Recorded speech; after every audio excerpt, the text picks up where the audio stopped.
जय हिंद प्रिय विद्यार्थी, स्वागत है आपका आपके अपने यूट्यूब चैनल आरएस क्लासेस में। और आज हम समझने वाले सर्वनाम, साथ ही सर्वनाम के भेद को समझेंगे।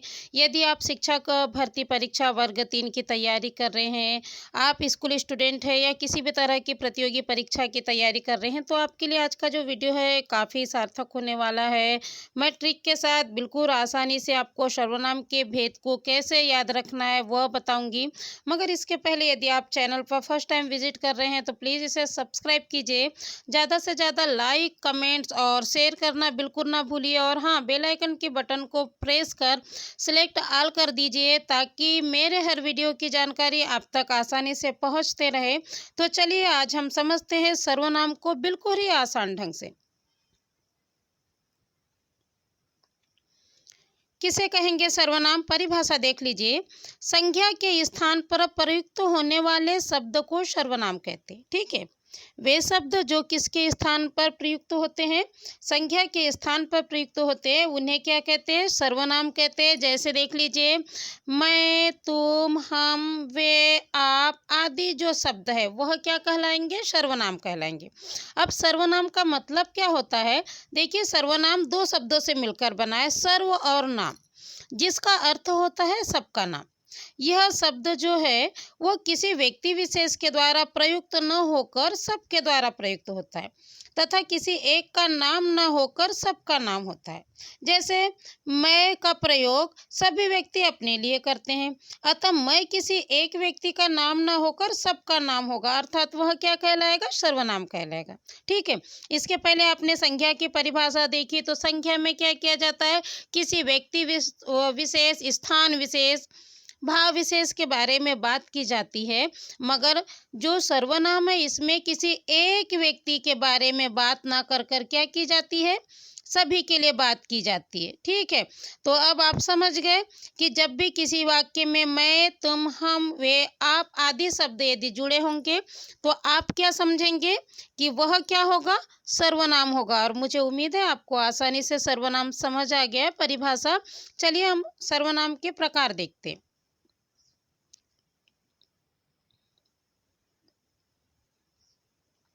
सर्वनाम के भेद या प्रकार। सर्वनाम के मुख्यतः 6 भेद होते हैं। ठीक है, पहला होता है पुरुषवाचक सर्वनाम। किसे कहेंगे पुरुषवाचक सर्वनाम? देख लीजिए, जो पुरुषों यानी पुरुष का मतलब अकेले पुरुष से नहीं होता, पुरुष और स्त्री दोनों से होता है। ठीक है, जो पुरुषों यानी पुरुष या स्त्री के नाम के बदले आते हैं उन्हें हम क्या कहते हैं? पुरुषवाचक सर्वनाम कहते हैं। और ये जो पुरुषवाचक सर्वनाम है 3 प्रकार के होते हैं। पहला होता है उत्तम पुरुष। ठीक है, उत्तम पुरुष किसे कहेंगे? जिन वाक्यों में मैं, हम, मैंने, हमने, मेरा, हमारा, मुझे, तुझको आदि शब्द जुड़े होते हैं, वह उत्तम पुरुष सर्वनाम के अंतर्गत आता है। ठीक है, याद रखिएगा कि जिस भी वाक्य में मैं, हम, मैंने, हमने, मेरा, हमारा, मुझे, मुझको आदि शब्द यदि जुड़े होंगे तो वह किस पुरुषवाचक सर्वनाम के अंतर्गत आएंगे? उत्तम पुरुष सर्वनाम के अंतर्गत आएंगे। उसके बाद क्या है? देखिए, मध्यम पुरुष सर्वनाम है ना। तो मध्यम पुरुष में तू, तुम, तुमने, तुझे, तूने, तुम्हें, तुझको, तुमसे, आपने, आपको आदि जब शब्द जुड़े होंगे तो वह क्या होगा? वह मध्यम पुरुष सर्वनाम होगा। और अगला देखिए, अन्य पुरुष सर्वनाम। वह यदि किसी वाक्य में वह, यह, वे, ए, इन, उन, उनको, उनसे, इन्हें, उन्हें, इससे, उसको यदि यह शब्द जुड़े होते हैं तो आप बिल्कुल मान सकते हैं कि वह क्या है? अन्य पुरुष सर्वनाम है। ठीक है, समझ आ गया आपको? पुरुषवाचक सर्वनाम बिल्कुल आ गया होगा। उत्तम पुरुष, मध्यम पुरुष और अन्य पुरुष। अगर आपको नहीं समझ आया हो ना तो मैं आपको एक और तरीका समझाती हूँ। ठीक है, हम उस तरह भी याद रख सकते हैं उत्तम पुरुष, मध्यम पुरुष और अन्य पुरुष को। क्या होता है उत्तम पुरुष में? ध्यान दीजिए कि जब हम अपने स्वयं के बारे में बात करते हैं, काफ़ी नज़दीकी इससे बात करते हैं स्वयं के बारे में, तब क्या होता है? वह उत्तम पुरुष होता है ना। समझ आ गया ना? जैसे मैं, हम, मैंने, हमने, मेरा, हमारा, मुझको, मुझे। तो जब हम स्वयं के विषय में बात करते हैं ना तो वहाँ क्या होता है? उत्तम पुरुष होता है। ठीक है, और मध्यम पुरुष क्या होगा? ध्यान दीजिए कि जब हम क्या करते हैं, हमारे सामने कोई व्यक्ति होता है और उसके बारे में बात करते हैं, तब वह क्या कहलाता है? मध्यम पुरुष कहलाता है। ठीक है। जब हमारे सामने उपस्थित किसी व्यक्ति के विषय में हम बात करते हैं, तो वह क्या होता है? मध्यम पुरुष कहलाता है। और अन्य पुरुष क्या होता है? जब हम किसी तीसरे व्यक्ति के बारे में बात करते हैं, तब वह क्या कहलाता है? अन्य पुरुष कहलाता है। जैसे दो व्यक्ति वार्तालाप कर रहे हैं तो बोलेंगे ना, तू, तुम, तुमने, तुझे, तूने, तुम्हें, तुझको, तुमसे, आपने, आपको। यह क्या होगा? जब हमारे सामने कोई व्यक्ति होता है और जब हम उससे बात करते हैं, तब जिन शब्दों का हम इस्तेमाल करते हैं वह क्या आएगा? मध्यम पुरुष के अंतर्गत आएगा। मगर जब हम किसी तीसरे व्यक्ति के बारे में बात करते हैं या वस्तु के बारे में बात करते हैं, तब वह क्या होगा?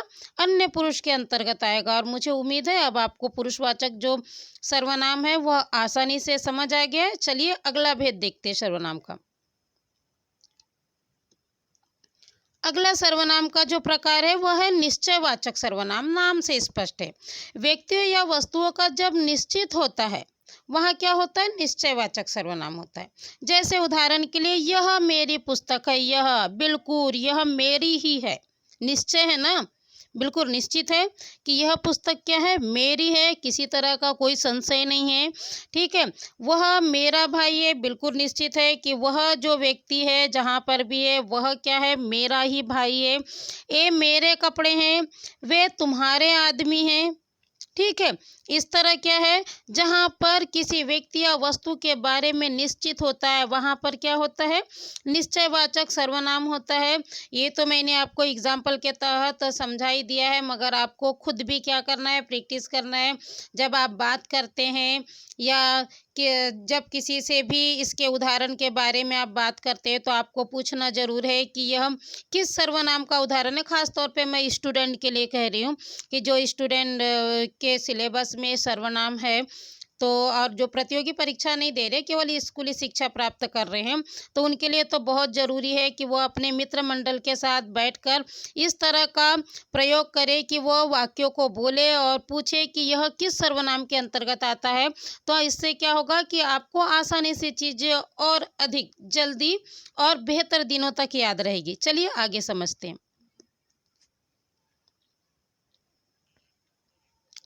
अनिश्चयवाचक सर्वनाम।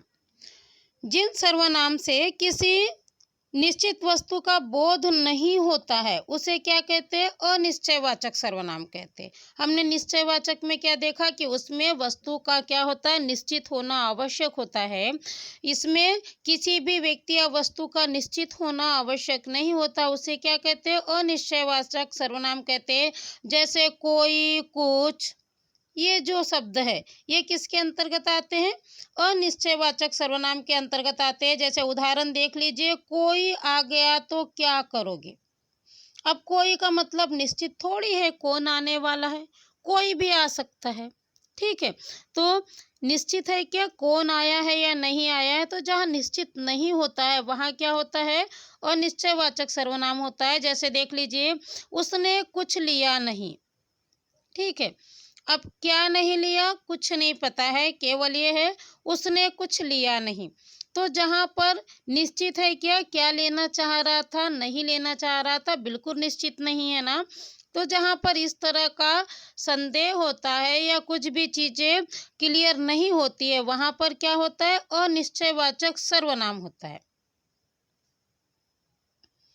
अब है संबंधवाचक सर्वनाम। जिस सर्वनाम से किसी दूसरे सर्वनाम से संबंध स्थापित किया जाता है उसे क्या कहते हैं? संबंधवाचक सर्वनाम कहते हैं। ठीक है। किसे कहेंगे? संबंधवाचक सर्वनाम। जिस सर्वनाम से किसी दूसरे सर्वनाम से क्या किया जाता है? संबंध स्थापित किया जाता है, उसे हम क्या कहते हैं? संबंधवाचक सर्वनाम कहते हैं। जैसे जो है, सो है, ये शब्द किसके अंतर्गत आते हैं? संबंधवाचक सर्वनाम के अंतर्गत आते हैं। जैसे उदाहरण देखिए, जो आया है वह जाएगा, यह ध्रुव सत्य है। ठीक है। क्या है? जो आया है, जो, वह किससे संबंध दिखा रहा है? जो आया है वह जाएगा। ठीक है, जो का संबंध किससे दिखाया जा रहा है, वह से दिखाया जा रहा है, तो यह क्या होगा, संबंधवाचक सर्वनाम होगा। और आपको करना क्या है, संबंधवाचक सर्वनाम के उदाहरण स्वयं ढूंढना है। और यदि आपको नहीं मिलते हैं तब मुझे कमेंट्स बॉक्स में लिख के बोलना है कि मैम हमें संबंधवाचक सर्वनाम के उदाहरण नहीं मिले हैं, तो प्लीज़ आप और इसके उदाहरण समझाइए, तो मैं बिल्कुल आपको समझाऊंगी। चलिए तब तक आगे समझते हैं। प्रश्नवाचक सर्वनाम अगला है, पांचवा जो प्रकार है प्रश्नवाचक सर्वनाम। प्रश्न करने के लिए प्रयुक्त होने वाले सर्वनाम शब्दों को हम क्या कहते हैं, प्रश्नवाचक सर्वनाम कहते हैं। जैसे कौन, क्या, कैसे, किसका, किस लिए, क्यों, है ना।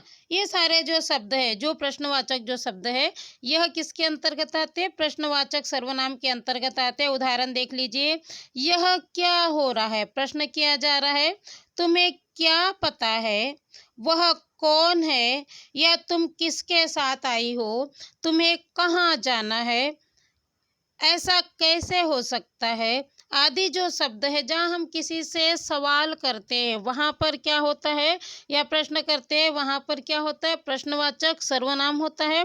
और मुझे उम्मीद भी है आपको प्रश्नवाचक सर्वनाम भी आसानी से समझ आ गया होगा। चलिए अंतिम सर्वनाम समझते हैं।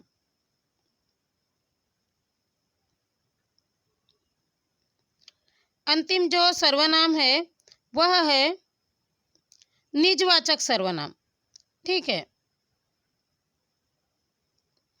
निजवाचक सर्वनाम किसे कहेंगे, निजवाचक सर्वनाम है आप, है ना, यानी आपने, अपने आप, स्वयं या खुद के लिए प्रयुक्त जो सर्वनाम को क्या कहते हैं, निजवाचक सर्वनाम कहते हैं। यानी ज़्यादा परेशान होने की ज़रूरत नहीं है, वह सर्वनाम जो स्वयं के लिए प्रयुक्त किया जाता है उसे क्या कहते हैं, निजवाचक सर्वनाम कहते हैं। जैसे अपने आप, स्वयं या खुद के लिए प्रयुक्त होने वाले सर्वनाम क्या कहलाते हैं, निजवाचक सर्वनाम कहलाते हैं। जैसे है, यह कार्य मैं आप ही कर लूँगा।